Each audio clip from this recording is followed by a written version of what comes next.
நீ கவனிக்க வேண்டும்.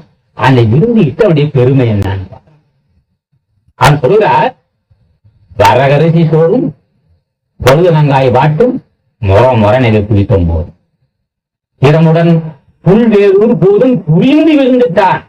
புரிந்து விருந்துட்டான் அது எல்லா உலகம். அப்ப கவனிக்க வேண்டும், விருந்து அவரால் ஞானி என்று புரிந்து, அவரால் மேற்பட்ட ஞானி என்று உணர்ந்து புரிந்து நல்லபடி நினைச்சான். அவர் யாருவால் அளவிலாத அன்பு கொண்டு அந்த உணவை தந்தான். வரகரிசி சோறும் பொழுது வெங்காய வாட்டும் முற நிலையில் குளிக்கும் போது அது முறை அதுக்கு கவனிக்க வேண்டும். அப்ப 3 ஆய்க்கு முன்னே வச்சிருந்தாங்க. அது வாயில வைத்து துடிப்பு செய்யவில்லை. இருந்தாலும் அவன் இடுகிற உணவு அப்பேற்பட்டது. அவள் அன்பு நட்பு காரணமா ரஜினிகாந்த ஹோட்டலும் மோருக்கு இவ்வளவு புகழ்ந்து பேசுறானா அவன் போட்டம் தர அதான் பேசினாரு.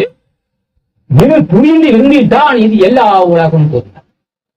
அப்ப எந்த அளவுக்கு